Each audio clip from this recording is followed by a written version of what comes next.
विधानसभा को चलई दौना निश्चित निंदनीय विषय। राज्य विषय अनेक प्रश्न से विषय डिस्कसन हवा उचित आज डिस्कसन हो पारना तेणु मुवेदन करी विरोधी दल को से प्रकार आटिट्यूड रखु ना कटनी छटनी विषय जो से माने हाउस को स्टल करटनी छटनी प्रकृत में बहुत कम माने जोठी भी खबर मिलूँ कटनी छटनी किए करुँच इलीगल काम करमर डिपार्टमेंट तरफ इमिडिएट एक्शन निमध्य आम अनेक मिल को मध्य सील करुँ अनेक मिल को मध्य आम शो कज मागिचु एवं अनेक ऑफिसर मध्य से सस्पेंड होती एक्शन नि डिटेल रिपोर्ट आपन को दे दिया तेणु सरकार पूरा अलर्ट अच्छी कटनी छटनी आदौ करदेव ना ए प्रकार प्रतिश्रुति आम पालन करिबारे समर्थ होइछु। बहुत कृषक माने एथरक एफएक्यू धान आनिछन एवं एफएक्यू मानर धान आनिकरी से बिना कटनी छटनी रे पैसा पाइछन सठिक समय पैसा पाइछन जोठी भी पैसा पाइबार डिले होइछि गोटे अधे कंप्लेन आसी ताको आम इमिडिएट सॉल्व कर गवर्नमेंट आम वर्तमान सुधा 60 लाख मेट्रिक टन प्रोक्योरमेंट सरिला गत वर्ष टोटाल खरीफ रे 98 लाख मेट्रिक टन प्रोक्योरमेंट होता आम ए वर्ष सुधा 15 तारीख सुधा 2 लाख अधिक 2 लाख मेट्रिक टन अधिक प्रोक्योरमेंट सरला एवं आमर टार्गेट 77 लाख मेट्रिक टन आम से टार्गेट अचीव करूँ। आमर टाइम पीरियड अच्छी 31 मार्च तेणु प्रोक्योरमेंट भल भाव चली कौटी भी कटनी छटनी होना आ जोठी भी कई भी कर मिलर हूँ बा दलाल हूँ आम एक्शन नबारे देरी करना आम लगभग 12 लाख चाषी इनपुट सब्सिडी पाई सारे इनपुट असिस्टेंट जोटा कह मिनिमम जो प्राइस अच्छी एमएसपी 2300 टंका सेटा मिल सारा आम कही 48 घंटा भितर पेमेंट हम 48 घंटा भितर पेमेंट प्राय हो EKYC बाबद कहबी EKYC समुदाय परिवार हूँ 97,77,351 परिवार आमर खाद्य सुरक्षा योजना रे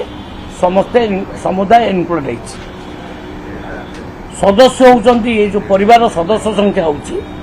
3,32,33,311 सेमानक भितरु वर्तमान सुधा EKYC होइची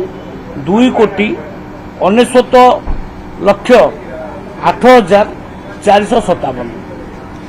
अबिका परसेंटेज आम जब हिसाब करवा 90% बर्तमान EKYC सरिला किंतु कथा हूँ कौन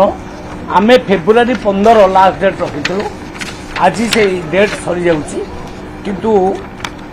मो पाखे रिपोर्ट आसी पहुँचला जे 341 आउ सेंटर बुझे माने पीडीएस पॉइंट 311 पीडीएस पॉइंट रे स्लो नेटवर्क अच्छी किसी जगह नेटवर्क आदौ ना स्लो नेटवर्क हूँ 111 जगार एवं नो नेटवर्क 230 एमती कर टोटाल 341 सेंटर रे नेटवर्क प्रॉब्लम कारण आम किसी लोक EKYC कर वंचित अच्छा से तरफ जो रिक्वेस्ट आसला जे आगे आम स्लो नेटवर्क कारण बा नो नेटवर्क कारण आम करूना आमको कि समय दि जाऊ सरकार का विचार करिछि जे 31 मार्च पर्यंत EKYC चलो इन मीन टाइम आम 31 तारीख 50 मार्च रखीचु इन मीन टाइम आम ये सब जगह मानकरे नेटवर्क प्रोब्लेम टा सॉल्व कर अबिका फाइल मु दस्तखत कली आम डिवाइस सब लगेबू से अंचल से पॉइंट मानकरे जहाँ फल नेटवर्क काम करिवो आउ तांकर असुविधा हबो नाही एवं 31 मार्च सुधा आम टोटाल इक्यूआईसी कार्यक्रम जो जगार प्रोब्लेम देखा आवश्यकता अच्छी आम से जगार से डिवाइस सब लगेबू से डिवाइस लगेला स्पीडी हम से नेटवर्कटा से टाइम आमटा बढ़ेलु से सारा राज्य में बढ़ जिते बढ़ केवल से पॉइंट उपर बढ़ ना सारा राज्य में बर्तमान इक्यूआईसी 31 मार्च पर्यंत बढ़ला। भारतर एकमात्र परीक्षित बायोसार पृथ्वी प्रो माटी को रखे सुस्थ दिए नुआ जीवन धान पनीपरिबा और डाली जातीय फसल पाई लाभदायक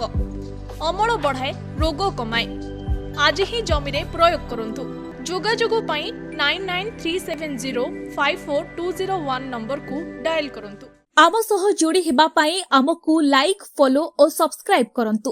अधिक अपडेट पाई विजिट करंतु आम वेबसाइट thequiver.in।